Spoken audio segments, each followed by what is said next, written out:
आज रामलला के दरबार में दर्शन करके रामलला को एक ज्ञापन सौंपा और अर्जी लगाई कि शिक्षकों ने कि उनकी नौकरी बहाली की जाए और इस संदर्भ में रामलला को एक ज्ञापन सौंपा। लगभग 1000 की संख्या में शिक्षकों ने साकेत महाविद्यालय में इकट्ठा होकर राम जन्मभूमि तक मार्च निकाला, रामलला के परिसर में दर्शन किया और रामलला से अर्जी लगाई।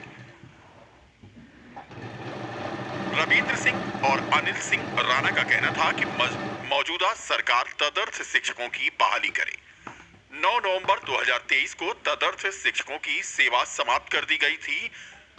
इसके लिए आज पूर्व निर्धारित कार्यक्रम के अनुसार तदर्थ शिक्षकों ने रामलला के दरबार में अर्जी लगाते हुए गुहार लगाई कि उनकी बहाली हो। कार्यक्रम कल आपको पूर्ववत बताया गया था, उसी के हिसाब से ये प्रदेश के विभिन्न जनपदों से लगभग 25 जिलों से आए हुए तदर्थ शिक्षक हैं, जो साकेत महाविद्यालय से चल करके इस महाविद्यालय से चल करके और राम जन्मभूमि पे जा करके रामलला का दर्शन करेंगे और वहाँ मुख्य पुजारी को अपनी अर्जी लगाएंगे। इतना सही कार्यक्रम है। मांगे क्या है, जो मुख्य मांगे हैं वो सेवा समाप्त हो गई हैं और भगवान रामलला के दरबार में अपनी अर्जी को हम लगाएंगे। बाई मुख्यमंत्री जो हमारी सेवा को पुनः बहाल करें, यही हमारी एक मांग है। अब संख्या जो है लगभग समझ कर चलिए 1500 से कम नहीं, 1500 से अब संख्या है। कहाँ से निकलेंगे? विद्यालय से रामलला का दर्शन करेंगे, हम राम जन्मभूमि जाएंगे। समाजवादी पार्टी के पूर्व राज्य मंत्री तेज नारायण पांडे पवन ने आज प्रदेश सरकार के ऊपर बड़ा आरोप लगाया। शहर के एक होटल में आयोजित पत्रकार वार्ता के दौरान पूर्व राज्य मंत्री पवन पांडे ने कहा कि उत्तर प्रदेश के मुख्यमंत्री योगी आदित्यनाथ की नाक के नीचे जो हर दूसरे तीसरे दिन अयोध्या पहुंच रहे हैं, स्वास्थ्य विभाग में लूट खसोट मची है। उन्होंने उप मुख्यमंत्री और प्रदेश के स्वास्थ्य मंत्री ब्रजेश पाठक पर भी हमला बोला। सीधा आरोप लगाया कि उनके नेतृत्व में स्वास्थ्य विभाग में लूट हो रही है। उन्होंने मसौदा सीएचसी में पीड़ित राम पुकार यादव की पत्नी के द्वारा प्रसव कराए जाने पर बच्चे के साथ हुए अन्याय और उसकी मृत्यु के लिए स्टाफ नर्स अंकिता राय और आकांक्षा सिंह द्वारा घूस मांगे जाने और उन पर लापरवाही का आरोप लगाते हुए उन्हें बर्खास्त करने की मांग की। उत्तर प्रदेश के मुख्यमंत्री योगी आदित्यनाथ जी की नाक के नीचे, जहां पर वो हर दूसरे तीसरे दिन आते हैं जनपद अयोध्या में, भ्रष्टाचार चरम पर है, लूट चरम पर है। उत्तर प्रदेश के उप मुख्यमंत्री बटे स्वास्थ्य मंत्री बटे छापा मंत्री बटे उछल कूद मंत्री के नेतृत्व में स्वास्थ्य विभाग में लूट हो रही है। पूरा मसौदा सीएचसी का मामला है। श्री राम पुकार यादव, इनकी पत्नी स्वाति यादव 3 जनवरी को मसौदा सीएचसी में एडमिट हुई। वहां की नर्स अंकिता राय और आकांक्षा सिंह के द्वारा 10,000 रुपया घूस मांगा गया। बच्चा टिपिकल स्थिति में था।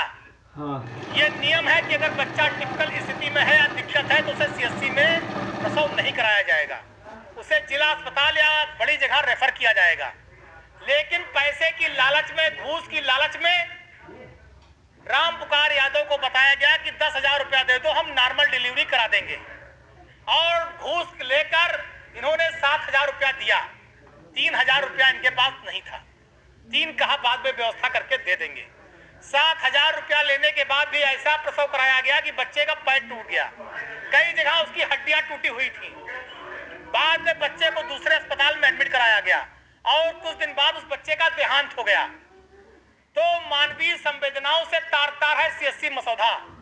पूरी लूट मची है योगी आदित्यनाथ जी की सरकार में। समाजवादी पार्टी मांग करती है जो भी डॉक्टर नर्स इस तरह की लूट मचाए हैं, उनके ऊपर कड़ी से कड़ी कार्रवाई की जाए, उन्हें बर्खास्त किया जाए और गंभीर धाराओं में उस बच्चे की हत्या के दोषी है नर्स डॉक्टर जो भी वहां पर हैं, उन पर मुकदमा दर्ज करके उन्हें जेल भेजा जाए, जिससे कि दोबारा किसी माँ बहन बेटी के साथ ऐसी घटना इस अयोध्या की धरती पर न हो सके। इतना बड़ा जुल्म, इतना बड़ा अत्याचार, इतनी बड़ी लूट मची है। और सोचिए जिस सीएचसी को उत्तर प्रदेश के मुख्यमंत्री योगी आदित्यनाथ स्वयं को मिली हो, मसौदा सीएचसी को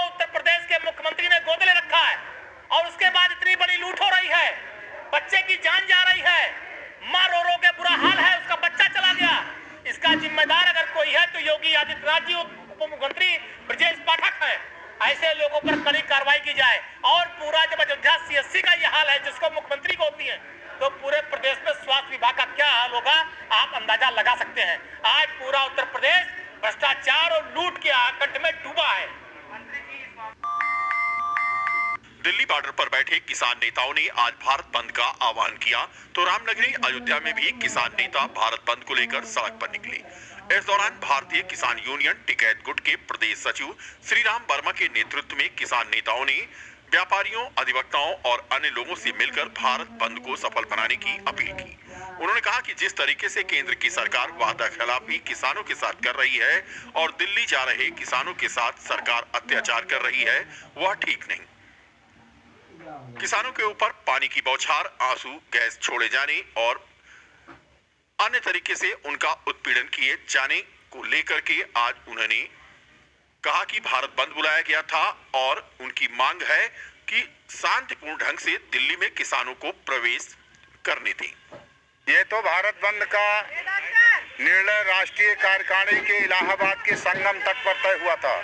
ये घोषणा किया गया था कि जो पुराने वादे सरकार ने किसानों के साथ किया है दिल्ली बॉर्डर पर, और इनके जो एजेंडे रहे हैं जिस पर किसानों को बहका करके वोट लेने का काम इन्होंने किया है, वो इनको याद दिलाने का काम भारत बंद के आह्वान पर जो है हम लोग जो है करेंगे 16 तारीख में।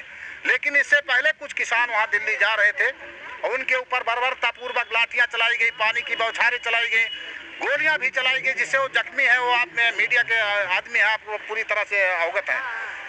उन किसानों के ऊपर क्यों लाठी चलाई जा रही है, उनको क्यों इस तरह से हरासमेंट किया जा रहा है, ये भी मुद्दा उसमें प्रमुख रूप से जुड़ा हुआ है। और आज भारत बंद के उसमें तत्वाधान में हम लोग भारत बंद तो था ही, यार रेल का चक्का भी जाम करने जा रहे थे हम लोग। टेनिक्स एकेडमी की शूटिंग प्रतियोगिता में विजेता प्रतिभागियों को नगर आयुक्त विशाल सिंह ने सम्मानित किया। बता दें कि टेनिक्स शूटिंग एकेडमी हनुमत नगर पहाड़गंज में 3 दिवसीय all India open shooting championship प्रतियोगिता का समारोह पूर्वक समापन हो गया। आए हुए मुख्य अतिथि का शूटिंग चैंपियनशिप के आयोजक दिनेश सिंह द्वारा बुके और अंगवस्त्र देकर सम्मानित किया गया।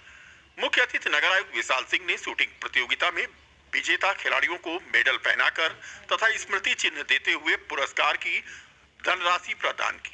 विशिष्ट अतिथि के रूप में पूर्व MLC Lilavati Kushwaha, doctor Mahendra Singh Vishnu, doctor DR Bhuvan, professor Kapil Rana, पार्षद चंदन सिंह द्वारा भी विजेता खिलाड़ियों को मेडल और स्मृति चिन्ह प्रदान किया गया। मुख्य अतिथि नगर आयुक्त विशाल सिंह ने इस मौके पर कहा कि टेनिक्स एकेडमी इस तरह की प्रतियोगिता कराकर खिलाड़ियों को आगे बढ़ने का मौका दे रही है, जिससे कि वो अपने देश का नाम रोशन कर सकें। श्री सिंह ने शूटिंग चैंपियनशिप प्रतियोगिता के आयोजक कैप्टन दिनेश कुमार सिंह को बधाई देते हुए खिलाड़ियों के उज्जवल भविष्य की कामना की। प्रतियोगिता का आयोजन टेनिक्स शूटिंग एकेडमी के निदेशक और कोच कैप्टन दिनेश सिंह द्वारा किया गया। नाम ध्रुव सिंह है। मैंने आज यहाँ टेनिस शूटिंग में ब्रोंज मेडल जीता है और मैं बहुत सारे मेडल जीत चुका हूँ और मैं नेशनल शूटर हूँ और मैंने ऑल इंडिया मेडल जीते हुए हैं और 2-2 बोर में और एयर राइफल बोर में। ये तैयारी कि हमको इंडियन टीम में सेलेक्ट होना है और हमारे दीपक दुबे सर हमको सिखा रहे हैं सेलेक्ट होने के। ये टेनिक्स एकेडमी के कैप्टन दिनेश कुमार जी के द्वारा ये inter state shooting championship organise की गई थी, जिसमें जैसा मुझे बताया गया कि न केवल उत्तर प्रदेश से बल्कि उत्तर प्रदेश के अलावा अन्य राज्यों से भी बच्चे यहाँ शूटिंग के इस कंपटीशन में पार्टिसिपेट करने के लिए आए और उत्तर प्रदेश के भी विभिन्न जिलों के बच्चों ने कंपटीशन में पार्टिसिपेट किया और मेडल्स जीते। आज उनका समापन समारोह था जिसमें मैं सौभाग्यशाली हूँ कि इन्होंने मुझे बुलाया और मैं आज आकर बच्चों से न केवल मिल सका, उनको मेडल दे सका, बल्कि यहाँ का जो इनका प्रयास है उसके महत्व को भी समझ सका। आने वाले समय में लगातार उत्तर प्रदेश सरकार भी खिलाड़ियों को और खेल को प्रोत्साहित करने में लगी हुई है। खिलाड़ियों को एज अ खेल को अपने कैरियर के रूप में चूज़ करने का भी अवसर दिया जाए।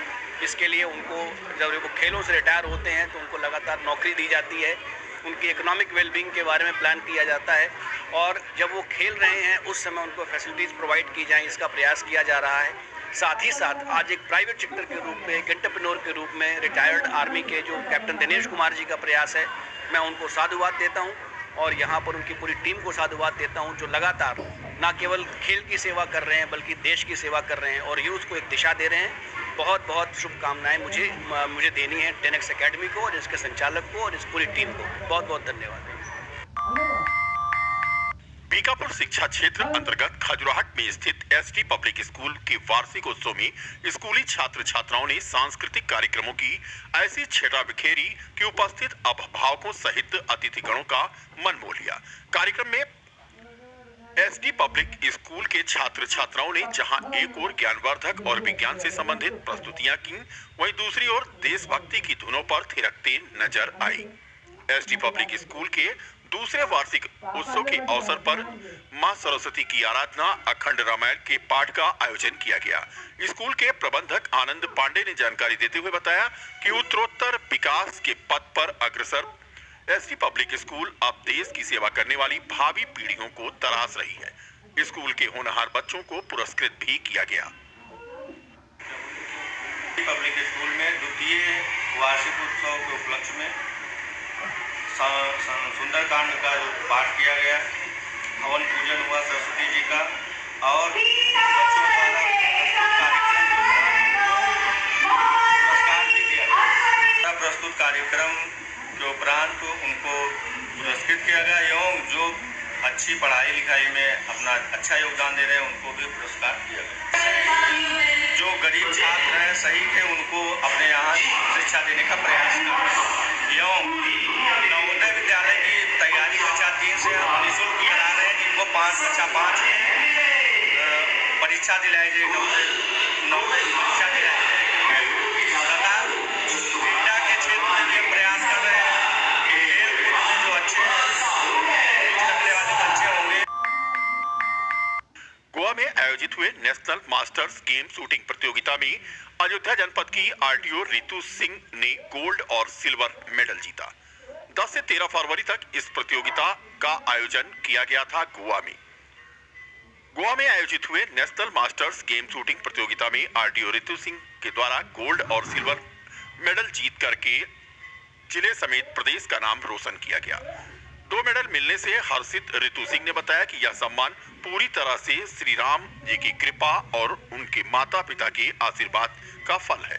सरकारी दायित्वों की व्यस्तताओं और कर्तव्य निर्वहन के साथ साथ सरकार की खेलों को बढ़ावा देने की नीति और कोच से उन्हें हौसला मिला और वो शूटिंग प्रतियोगिता में शामिल हुई। शूटिंग का खेल मानसिक और एकाग्रता को बढ़ाने में मदद करता है। ये नेशनल मास्टर्स गेम्स हुआ था, गोवा में आयोजित किया जा रहा था 8 तारीख से 13 तारीख तक। तो उसमें नेशनल लेवल पे काफ़ी सारे स्टेट्स के जो शूटर्स थे आए थे और ये शूटिंग प्रतियोगिता में मुझे ये गोल्ड मेडल और सिल्वर मेडल मिला। मेरे लिए बहुत ही खुशी की बात है और कि मैं अपने यहाँ उत्तर प्रदेश और अयोध्या जो है, मैंने अयोध्या शूटिंग रेंज को रिप्रेजेंट किया था। तो इसको हमने एक सफलतापूर्वक इसके में सफलता अर्जित की और ये श्री राम जी की कृपा है और मेरे माता पिता के आशीर्वाद का है फल, जो कि कड़ी मेहनत का ये फल मिला और मैं बहुत खुश हूँ इस बात पर। और आप क्या अपील करना चाह रही हैं? देखिए, शूटिंग का जो गेम है ये मानसिक बल और एकाग्रता को बढ़ावा देता है और निश्चित तौर पे हम लोग मैं गवर्नमेंट ऑफिसर हूँ, आरटीओ हूँ, तो हम लोग लक्ष्य का तो हमेशा ही ध्यान रखते हैं और लक्ष्य को पूरा करने की कोशिश करते हैं। तो ये मेरे सरकारी दायित्वों का निर्वहन भी मैं साथ साथ करती रही और साथ में शूटिंग का भी मैं प्रैक्टिस कर रही थी। तो ये मेरे लिए एक बहुत ही इनेबलिंग, बहुत ही एनरिचिंग एक्सपीरियंस था और गोवा में जाकर भी मुझे बहुत अच्छा लगा। वहाँ अयोध्या का नाम लेते ही बहुत लोग एकदम से प्रफुल्लित हो जाते थे, कहते थे आप बड़ी लकी हैं कि आप वहाँ पे सर्व कर रही हैं। और इनफैक्ट मैं क्रूज पर गई तो वहाँ पर भी श्री राम जी का झंडा जो लगा हुआ था, ध्वज लगा हुआ था, तो उसको देखकर बहुत खुशी हुई और श्री राम जी जो है उनका ही आशीर्वाद है कि ये इस तरह का जो आज हमें ये गोल्ड मेडल और सिल्वर मेडल मिला है इस कंपटीशन में। वहाँ पर महाराष्ट्र, कर्नाटका, केरला, दिल्ली, चंडीगढ़ और मुंबई, बहुत सारी जगहों से लोग आए हुए थे, पूरे इंडिया के लोग आए हुए थे। तो ऐसे अनुभवी शूटर्स के बीच में इनाम